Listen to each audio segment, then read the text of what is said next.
एक ही basic principle पर काम करती हैं। फुल्ली ऑटोमेटिक बंदूकों से अलग जो कि लगातार फायर कर सकती हैं, सेमी ऑटोमेटिक बंदूकें एक बार ट्रिगर दबाने पर एक ही राउंड फायर करती हैं। यह एक 9mm सेमी ऑटोमेटिक पिस्तौल है। इस वीडियो में हम देखेंगे कि सेमी ऑटोमेटिक हैंडगन्स और पिस्तौलें कैसे काम करती हैं। यह एक कारतूस या कार्ट्रिज है। इसे मैगजीन में लोड किया जाता है जिसमें स्प्रिंग और फॉलोअर इस पर दबाव बनाए रखते हैं।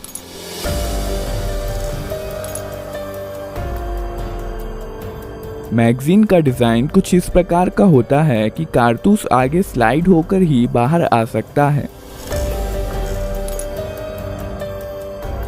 इस मैगजीन को बंदूक में रखा जाता है।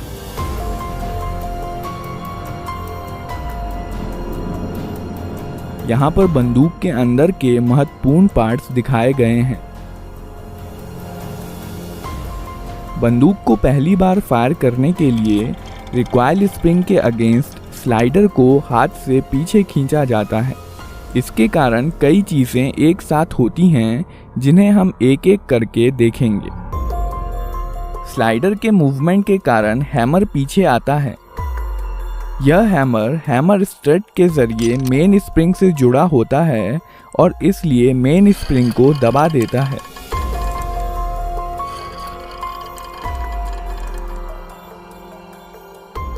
यह सीयर है। यह हैमर के मूवमेंट को कंट्रोल करता है।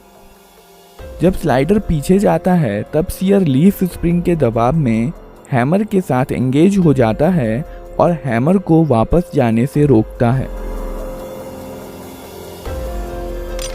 जब स्लाइडर को छोड़ दिया जाता है तब रिकॉइल स्प्रिंग के कारण स्लाइडर अपनी पहले वाली स्थिति में चला जाता है, जबकि हैमर सीयर के कारण अपनी स्थिति में बना रहता है। इस प्रक्रिया को कॉकिंग कहते हैं। जब स्लाइडर पीछे आता है तो इस पर बने प्रोजेक्शन बैरल को पीछे की ओर धकेलते हैं, जिसके कारण बैरल कुछ नीचे हो जाता है और इसलिए अब इसमें कारतूस आसानी से भरा जा सकता है।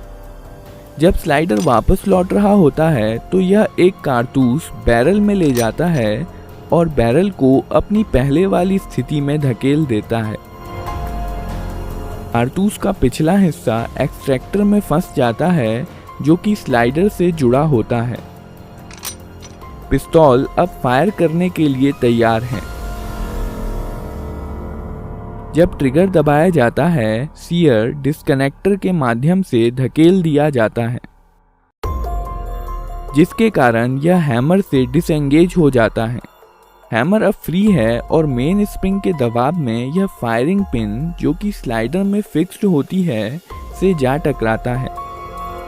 बदले में यह फायरिंग पिन कारतूस के प्राइमर पर स्ट्राइक करती है।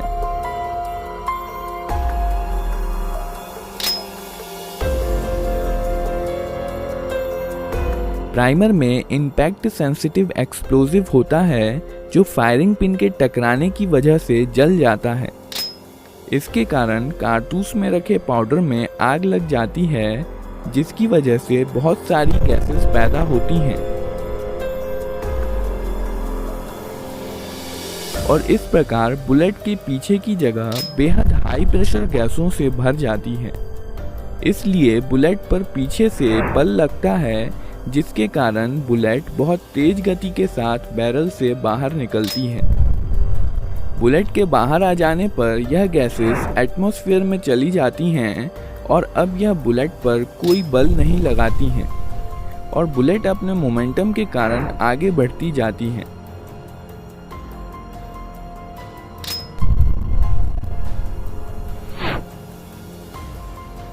बैरल में कुछ लकीरें और खांचे बने होते हैं जो आगे बढ़ते समय बुलेट को स्थिरता के लिए घुमा देते हैं। कुछ एनर्जी स्लाइडर को पीछे धकेलने में इस्तेमाल हो जाती है। केस या खोखा स्लाइडर के साथ पीछे आता है और इजेक्टर की मदद से बाहर निकाल दिया जाता है।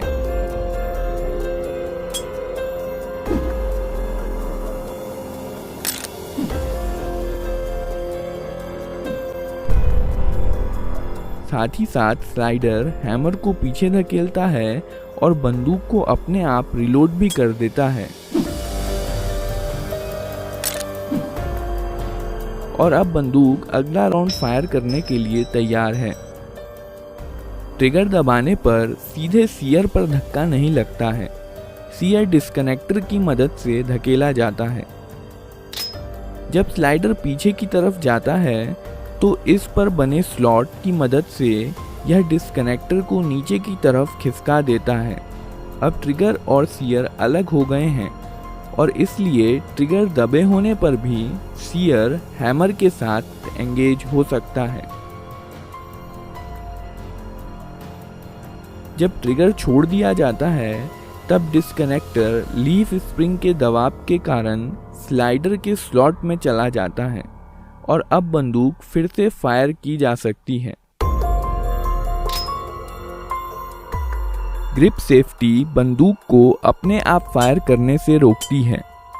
जब बंदूक को हाथ से पकड़ लिया जाता है तभी ट्रिगर डिस्कनेक्टर के जरिए सीयर को मूव कर सकता है।